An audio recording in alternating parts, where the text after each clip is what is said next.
Ya, bismillahirrahmanirrahim. Ya, assalamualaikum warahmatullahi wabarakatuh. Ya, selamat pagi bagi mahasiswa sekalian. Alhamdulillah pada hari ini ya, insya Allah kalian tadi sudah selesai tadarus ya. Ya, kita ketemu lagi di mata kuliah kebutuhan dasar manusia atau keperawatan dasar ya. Nah, di sini Ibu akan membahas konsep baru yaitu tentang konsep personal hygiene. Sementara Ibu memang tidak bisa hadir secara langsung atau Zoom secara langsung ya, karena kebetulan bersamaan dengan adanya kegiatan pengabdian masyarakat ya di Jalan Dewi Sartika, sehingga Ibu mengirimkan record dari konsep personal hygiene ini.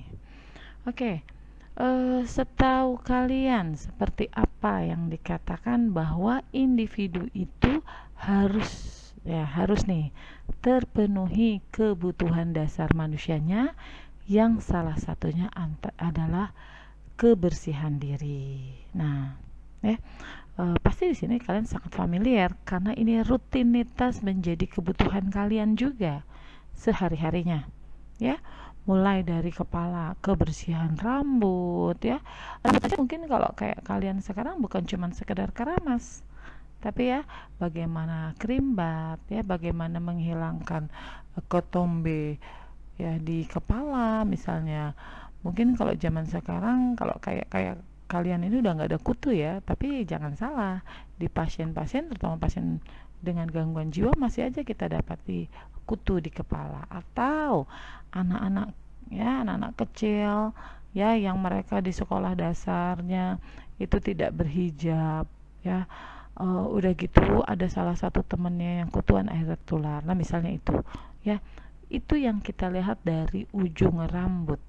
Nah, bahkan pH itu bisa kita perhatikan sampai dengan ujung kaki ya, yaitu kebersihan kuku kaki ya.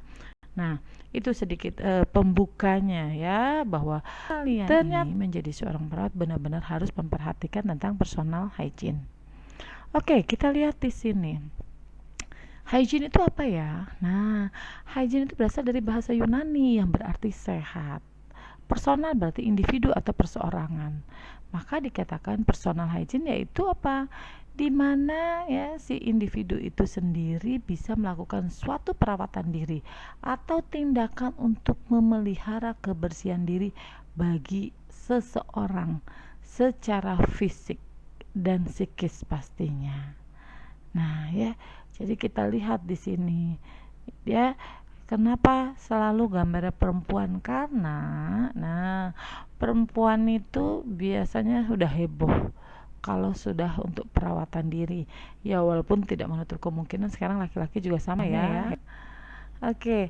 Nah, sekarang kita lihat good and bad hygiene ya. Jadi kalau lihat dari gambarnya aja, aduh kayaknya tuh udah serem banget ya. Yang satu clear dari bakteri, yang satu full bakteri misalnya. Bisa kita lihat kebersihan pribadi ya yang baik sangat penting untuk meningkatkan kesehatan yang baik. Nah, maka bisa dilihat dari diri kalian sendiri. Sekarang Ibu tanya sama kalian, kalau kalian tidak setiap hari keramas ya, atau mungkin minimal 2 hari sekali keramas, udah gitu rambutnya panjang, terus pakai hijab, saat mau berangkat sekolah pede nggak? Nah, pasti enggak ya. Aduh risih, aku belum keramas. Aduh, kepalaku atau rambutku bau enggak ya? Aduh, kan aku enggak enak nanti sama temen sebelah misalnya. Udah gitu yang cowok ya, mohon maaf misalnya sama kayak tadi enggak keramas. Ya apalagi kalau anak cowok kan pakai helm dan sebagainya gitu ya. Kalau yang cewek mungkin pakai hijab.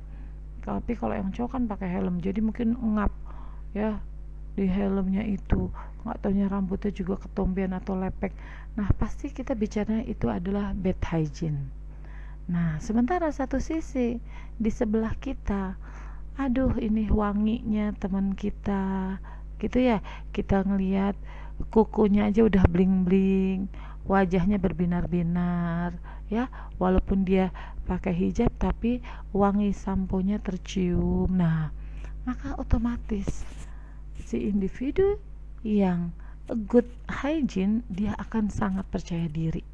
Sementara yang bad hygiene ya dia akan insecure. Ya enggak? Aduh, membatasi diri akhirnya. Nah, maka di sini pun bisa kita lihat bahwa kebiasaan kebersihan pribadi itu jelas-jelas dari cuci tangan, pembersihan gigi, ya.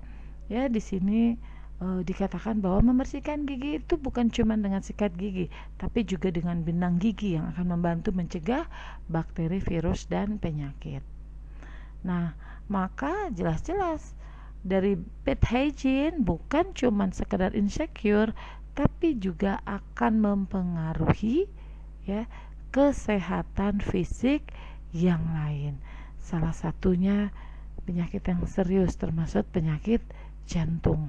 Nah, sebenarnya kenapa ya? Apa hubungannya pH dengan penyakit jantung ya? Oh, ini hubungannya panjang.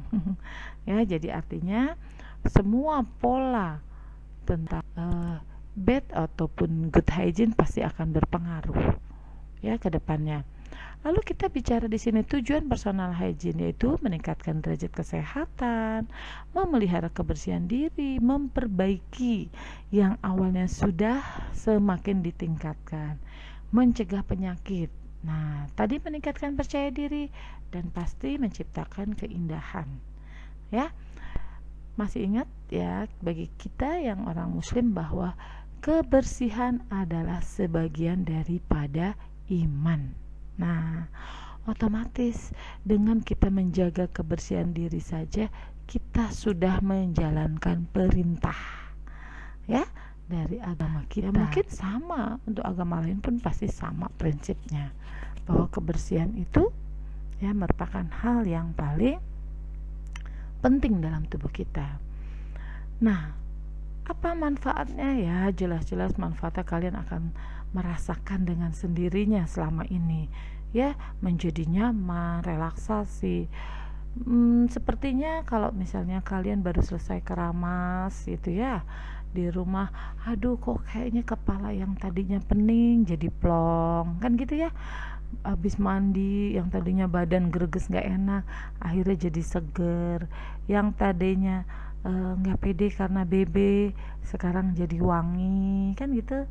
Nah terus ya yang tadinya khawatir dengan penyakit-penyakit infeksi, nah ya akhirnya sekarang tidak lagi. Masih ingat kan zaman corona? Oh, kita membersihkan semua ya, baik fisik kita maupun lingkungan kita. Nah, begitu juga dengan mencegah sirkulasi darah. Kenapa? Contohnya di pori-pori ya, yang tadinya tersumbat atau kotoran-kotoran oleh keringat, ini menjadi bersih, menjadi lubang-lubang menjadi muncul lagi sehingga sirkulasi darah sampai dengan bagian-bagian perifer. Gitu ya. Sehingga rambut kalian akan menjadi segar, hitam, teksturnya kuat, tidak lagi mudah rontok, misal seperti itu. Nah, lalu kulit kalian integritasnya ya menjadi lembab, nggak lagi kering atau busik. Nah, itu misalnya bisa kita lihat dari manfaatnya dalam personal hygiene. Lalu kita lihat lagi di sini bagaimana kemampuan perawat ya dalam bertanggung jawab terhadap personal hygiene di lingkungan. Jelas-jelas bukan cuma untuk diri pribadi perawatnya atau bukan cuma untuk sekedar perawat dengan pasien, tapi ternyata cakupannya ya mulai dari diri sendiri, masyarakat, keluarga serta lingkungan profesi. Oke, diri sendiri tadi kita sudah bahas. Nah, bagaimana dengan masyarakat? Promkes, tindakan preventif. Nah, ya, kita harus melakukan promosi kesehatan mengenai bagaimana tindakan preventif sebelum ya masyarakat terpapar dengan penyakit tersebut. Ya, itu loh yang kita lakukan. Lalu bagaimana dengan PHBS? Apa? Perilaku hidup bersih dan sehat. Ini kita kenalkan sedari dini, sejak anak TK, ya.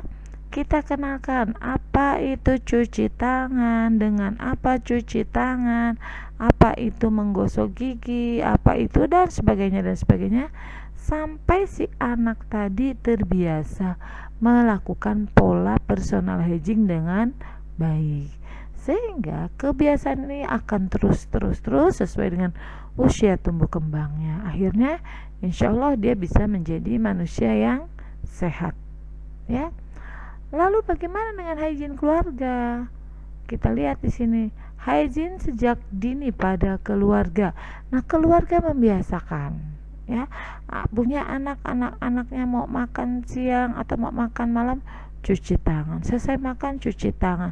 Mau tidur, biasakan untuk berwudu, ya. Nah, mau tidur aja berwudu berarti kan sholat isya-nya sudah kapan tahu, gitu ya, sehingga ada jeda waktu setelah sholat isya sampai dia mau tidur. Nah, ya, belum itu secara pribadinya, belum lagi kamarnya atau ruangan kamar tidurnya pasti bersih dari debu dan sebagainya, ya. Lalu keluarga, hygiene di sini, ya, selain tadi mendidik PH sejak dini pada anak-anak ataupun lingkungan yang ada di rumah, begitu juga dengan slogan-slogan atau himbauan-himbauan, ya. Jadi jangan cuma zaman Covid tuh dikasih SOP cuci tangan, dikasih hand sanitizer, ya, kemana-mana juga bawa hand sanitizer misalnya, tapi juga saat ini, ya. Lalu bagaimana dengan lingkungan profesi? Ya, kita dituntut sebagai seorang profesi perawat bahwa kita ini menjadi cermin, ya, maka kita menjadi role model. Jadi boleh nggak kita tampil sembarangan? Nggak bisa. Edukasi kita dengan apa? Kita tampil secara bersih, ya, kita tampil secara wangi, kita tampil secara percaya diri. Ini menunjukkan bahwa kita adalah cermin kesehatan, ya. Kita adalah role model baik untuk teman-teman sejawat kita, ya, di rumah sakit atau petugas administrasi atau, ya, mahasiswa keperawatan yang sedang berdinas, ya, di ruangan tersebut. Kita tunjukkan kita profesi yang profesional. Nah, baru memang sasaran kita adalah pasien dan keluarga. Oke, ini jenis personal hygiene-nya, apa yang dilakukan pada dini hari, pada pagi hari, pada siang hari, dan pada menjelang tidur, ya. Insya Allah ini sudah menjadi rutinitas nih buat kalian. Jadi untuk yang laki-laki ini biasanya yang suka terkenalnya dengan raja males, nah mulai sekarang perbaiki diri, ya. Oke, itu di jenisnya. Sementara macam-macam personal hygiene-nya, oh yang pasti head to toe tadi, dari ujung rambut sampai dengan ujung kaki, ya. Mulai dari kebersihan kulit kepala dan rambut, mata, hidung, telinga, kaki dan tangan, genitalia, serta fisiknya adalah tubuh. Nah, kulit di seluruh tubuh itu juga harus menjadikan indikasi bahwa klien ini good or bad hygiene, ya. Kita lihat prinsip dasar prosedur perawatannya, maka kita katakan di sini bahwa setiap pasien merupakan atau setiap klien merupakan individu yang unik, yang mengutamakan kenyamanan, yang mengutamakan keamanan kesehatan pasien serta berkomunikasi dengan pasien. Nah, ini loh yang harus kita tanamkan, ya. Jadi besok ketika kalian berdinas di ruangan, ya kalian memang harus tahu dulu, ya, tentang pH, ya. Lalu apa prinsip yang harus dilakukan? Kontrol infeksi, misalnya cuci tangan, pakai masker, ya. Lalu mengenakan baju baju gown, ya, baju gown kalau kita bekerja di ruangan-ruangan yang berisiko terhadap kontaminasi, ya, atau baju perawat yang sneller, ya, atau jas lab seperti itu. Nah, ya, itu kita gunakan juga kesehariannya, ya, terutama kalau kalian berdinas di ruang-ruang infeksi, ya.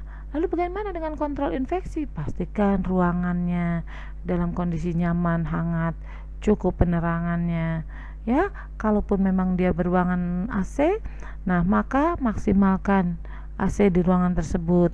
Jadi ya kalau pasiennya tinggal dengan dirawat, maksudnya ya dirawat dengan misalnya TB, ya TBC atau tuberkulosis, maka disarankan ruangan tidak menggunakan AC.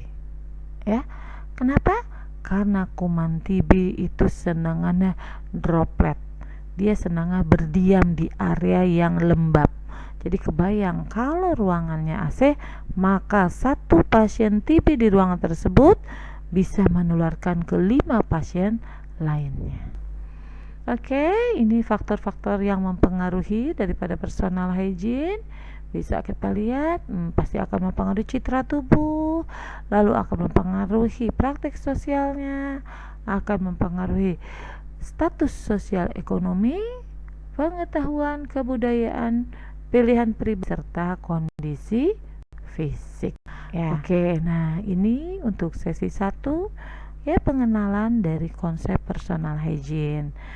Ingat, jika nanti ada pertanyaan ya silakan kalian utarakan dulu ya, ketik di sipen, sama sipen dikumpulkan dan boleh kirim ke ibu.